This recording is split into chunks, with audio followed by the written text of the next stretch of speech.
बिस्मिल्लाहिर्रहमानिर्रहीम अस्सलामु अलैकुम वरहमतुल्लाहि वबरकातुहू। नाज़रीन, आप देख रहे हैं दुनिया मेरे आगे यूट्यूब चैनल और मैं हूं गुलाम नबी मदनी। आज 19 अप्रैल 2021 है और आज दिन है पीर का। नाज़रीन, आप जानते हैं अमेरिका बुरी तरह से शिकस्त खाकर अफ़गानिस्तान से निकलने जा रहा है और अमेरिका के और नेटो के इस फौजी इनखिलाब पर, जहां पर अमेरिका के अंदर, यूरोप के अंदर सफ़े मातम बिछी हुई है, वहीं पर नाज़रीन अमेरिका की हुकूमत अपने इस फैसले को डिफेंड भी कर रही है, अपनी शिकस्त को फतह में तब्दील करने का झूठा दावा भी कर रही है। और नाज़रीन, जो बाइडन की हुकूमत को अंदर से भी बगावत का सामना है, क्योंकि जो बाइडन के ख़िलाफ़ पेंटागन के फ़ौज के बड़े बड़े जर्नल मुखालिफ हो चुके हैं। यही वजह है नाज़रीन, जो आज एक बड़ा बयान सामने आया है जिसमें अमेरिका के सबसे बड़े ओहदेदार वज़ीर ख़ारजा एंटोनी ब्लिंकन ने कहा है कि हम अफ़गानिस्तान से जो निकल रहे हैं, इसका मतलब ये नहीं कि हमने शिकस्त खाई है, इसका मतलब ये नहीं कि अफ़गानिस्तान से दोबारा हम पर कोई हमला हो सकता है। अमरीकी सेक्रेटरी खारजा एंटोनी ब्लिंकन ने जो बाइडन के फ़ौजी इनखिला के फ़ैसले को डिफेंड करते हुए कहा है कि अफ़गानिस्तान से अमरीका पर आइंदा कोई हमला नहीं होगा, अफ़गानिस्तान से अब हमें कोई खौफ नहीं है, अमरीकी अहदाफ को, अमरीकी मफादात को अफ़गानिस्तान से थ्रेट नहीं किया जाएगा। इस गारंटी के बाद अमरीका अफ़गानिस्तान से निकलने जा रहा है। नाज़रीन, अंदाज़ा लगाइए, आज से 20 साल पहले अमरीका के जिस डिक्टेटर सदर बुश ने अफ़गानिस्तान पर हमला किया था, महज इस जुर्म में कि अफ़गानिस्तान के अंदर कुछ लोग हैं जिन्होंने 9/11 का हमला किया है और उन लोगों को अमरीका के हवाले नहीं किया जा रहा है, इस बिना पर हमला कर दिया गया था। लेकिन आज वही अमरीका जो अफ़गानिस्तान के अंदर अफ़गान तालिबान को दुनिया का मोस्ट वांटेड टेररिस्ट कहा करता था, आज वही अमरीका उनको दुनिया का सबसे ज़्यादा अमन वाला मुल्क कह रहा है, उन सब को अमन वाले लोग कह रहा है। जिसका मतलब ये है कि अमेरिका भी इस बात को तस्लीम कर चुका है कि हमने 20 साल पहले जो फैसला किया था, जो जंग की थी, वो गलत थी और जो हमने जिस बिना पर यह हमला किया गया था अफगानिस्तान के अंदर, वो वजह और वो सबब भी गलत था। नाज़रीन, एंटोनी ब्लिंकन के अलावा अमेरिका के national security adviser Jack Sullivan हैं, जो बाइडन की हुकूमत में इंतहाई अहम ओहदे पर फाइज हैं। उन्होंने भी अपने एक बयान में जो बाइडन के इस फैसले को डिफेंड किए हैं। जैक सुलिवान ने कहा है कि अफगानिस्तान से अमरीकी फौजियों का इनखिला ये अमरीका के लिए बेहतर है और अमरीका के लिए मजबूरी है कि अफगानिस्तान से अमरीका अपनी फौजें निकाले, क्योंकि अमरीका को बहुत से दीगर चैलेंजेस से निमटना है, बहुत से दीगर थ्रेट्स हैं जो अमरीका के लिए बहुत नुकसानदेह बने हुए हैं। उनमें सबसे बड़ा थ्रेट चाइना का है और इसी तरह से कोरोना वबा की वजह से भी अमरीका को अंदरूनी हालात का सामना है। इसलिए अमरीका अपनी फौजें अफगानिस्तान से निकालने जा रहा है और यह अमरीका के लिए बेहतरीन फैसला है। जैक सुलिवान ने यह भी कहा कि मुस्तकबिल में अफगानिस्तान कैसा होगा, या मुस्तकबिल में अफगानिस्तान के अंदर अमन होगा या खाना जंगी होगी, इस हवाले से अमरीका कोई गारंटी नहीं दे रहा है। अफगानिस्तान के मामले को अब अफगान हुकाम को खुद देखना है, अफगानिस्तान के लोगों को देखना है। अफगानिस्तान के अंदर अगर बदअमनी होती है, लड़ाई होती है, झड़पें होती हैं, तो इसकी जिम्मेदारी अमरीका पर आयद नहीं होती है। अफगान सियासतदानों को, अफगान सियासी रहनुमाओं को खुद फैसला करना होगा, अपने मुल्क को खुद संभालना होगा।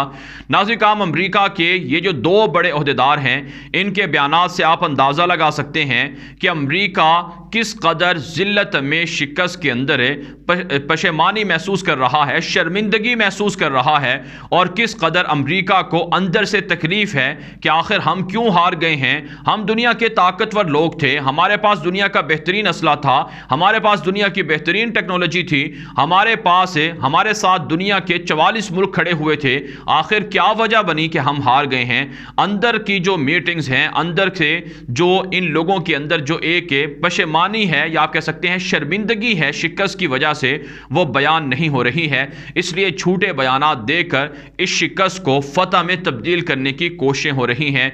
दूसरी जानब नाज़रीन, जो अमरीका के इत्तेहादी हैं, उनको भी बहुत ज़्यादा तकलीफ़ है, उनके लिए भी बहुत बड़ा मसला बना हुआ है अमेरिका के फ़ौजी इनखला का।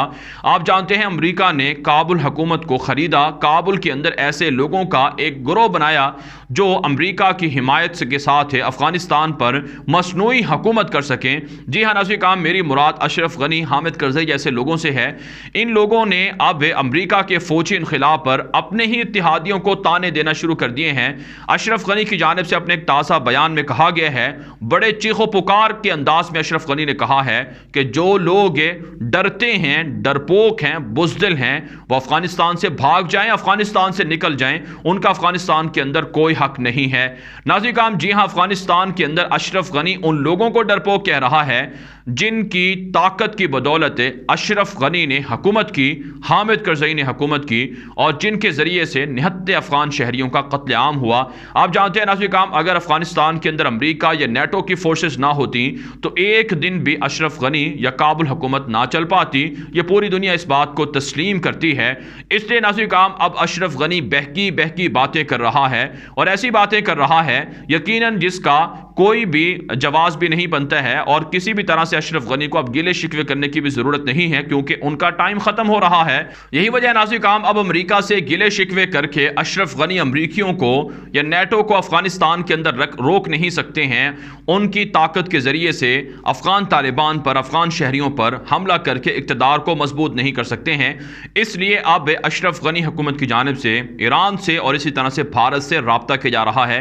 नाज़रीन काम, अशरफ गनी ने अपने एक ताज़ा बयान में पाकिस्तान को भी धमकी दी है।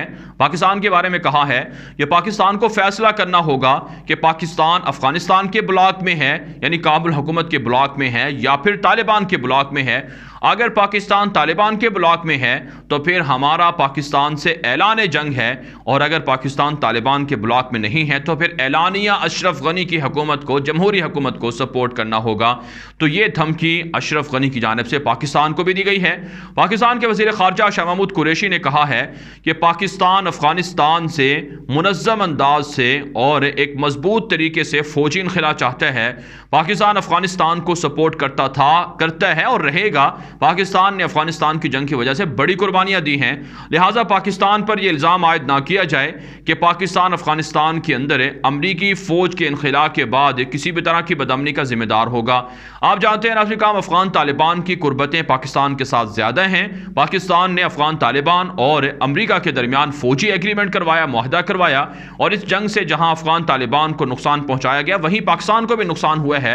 और पाकिस्तान ने इस जंग की वजह से 75,000 जानें कुर्बान की हैं और पाकिस्तान ने अरबों डॉलर इस जंग की वजह से बर्बाद किए हैं।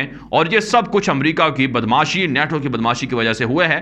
लिहाजा अगर आज अफगान तालिबान की हुकूमत आ रही है, आज अगर अफगानिस्तान के अंदर तालिबान जीत रहे हैं, तो इससे पाकिस्तान को भी एक तरह से खुशी है कि पाकिस्तान पुरअमन हो जाएगा, पाकिस्तान के अंदर बदअमनी रुक जाएगी, पाकिस्तान के अंदर अफगानिस्तान से जो हमले होते थे भारत की शक्ल में वो रुक जाएंगे। लिहाजा पाकिस्तान के कैंपों में भी जश्न मनाया जा रहा है और यकीनन इससे दुश्मनों को तकलीफ है। यही वजह नाज़रीन काम, भारत अब साजिशें कर रहा है। अशरफ गनी की हुकूमत को बाकायदा राबते करके ये मशवरा दिया जा रहा है कि पाकिस्तान पर हमला किया जाए, पाकिस्तान पर कार्रवाई की जाए, ताकि पाकिस्तान को एक तरह से बदअमनी से दुचार कर दिया जाए और तालिबान मजबूती हासिल ना कर सकें, तालिबान गिरफ्त हासिल ना कर सकें। इसके अलावा नाज़रीन काम, अफगानिस्तान के हवाले से जो कुछ दीगर मालूमात सामने आ रही हैं, जो आलमी ज़राए अबलाग पर भी नशर हो रही हैं, उसमें नाज़रीन काम कुछ खबरें ऐसी हैं जिसमें अमरीका के इस फैसले को तनकीद का निशाना बनाया जा रहा है और कुछ मामलात ऐसे हैं जिसमें अफगान तालिबान को विनर और फातेह करार दिया जा रहा है। नाज़रीन काम, अफगानिस्तान के हवाले से कुछ खबरें ये भी सामने आ रही हैं कि अफगान तालिबान की जानिब से तुर्की के अंदर जो ग्रैंड समिट होने जा रही है, इजलास होने जा रहा है अफगानिस्तान के इशू पर, उसमें उस वक्त तक शिरकत से इनकार कर दिया गया है जब तक कि अमरीका मुकम्मल तौर पर 1 मई 2021 से फौजी इनखला ना कर ले। आप जानते हैं नाज़रीन काम, अमरीका अभी भी तज़ब्ज़ुब का शिकार है। अमरीका का कोई वाज़ेह फैसला नहीं है बल्कि मुतज़ाद फैसले हैं। अमरीका एक तरफ से कहते हैं कि हम 1 मई से फौजी इनखला करने जा रहे हैं, सितंबर 11 तक अपने फौजियों को मुकम्मल तौर पर निकाल लेंगे। दूसरी तरफ से अमरीका तालिबान से मुतालबा भी कर रहा है कि वो इस्तांबुल के अंदर समिट में शिरकत करें। अफगान तालिबान के जो ज़राए हैं वो ये खबरें दे रहे हैं कि जब तक 1 मई तक मुकम्मल फौजी इनखला अमरीका का नहीं हो जाएगा तब तक अफगानिस्तान के हवाले से कोई भी इजलास हुआ या कोई भी समिट हुई उसमें अफगान तालिबान शिरकत नहीं करेंगे। ये हमारा दो टोक फैसला है, जिसका मतलब ये है कि अफगान तालिबान अब भी अमरीका पर प्रेशर बढ़ाए हुए हैं और अमरीका को मजबूर कर रहे हैं, या अमरीका मजबूर है अफगान तालिबान के सामने कि 1 मई 2021 से फौजी इनखला करे। जहां तक नाज़रीन अफगानिस्तान के अंदर झड़पों का, लड़ाई का और इसी तरह से बाहमी तनाज़ात का ताल्लुक है, तो अफगान तालिबान इस वक्त 10 सूबों के अंदर बड़ी बड़ी कार्रवाइयां कर रहे हैं।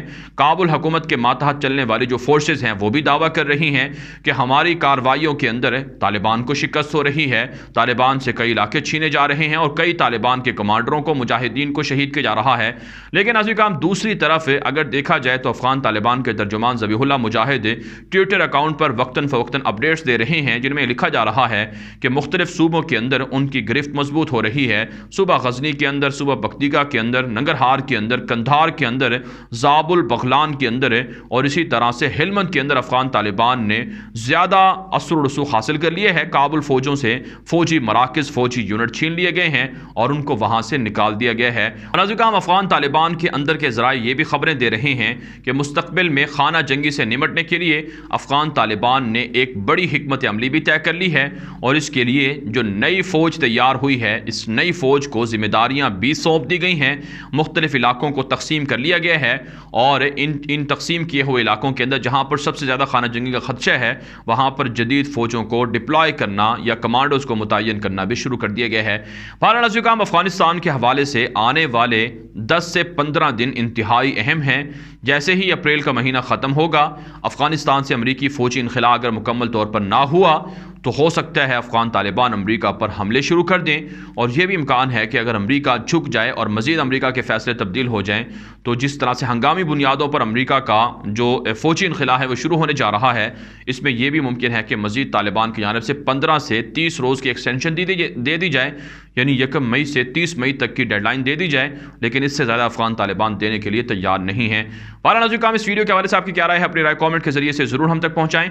मज़ीद खबरों के लिए आप हमारे ट्विटर अकाउंट दुनिया मेरे आगे गुलाम नबी मदनी और हमारे नए फेसबुक पेज गुलाम नबी मदनी को फॉलो कर लें। आज के लिए इतना ही, इजाज़त दीजिए। अल्लाह हाफिज़।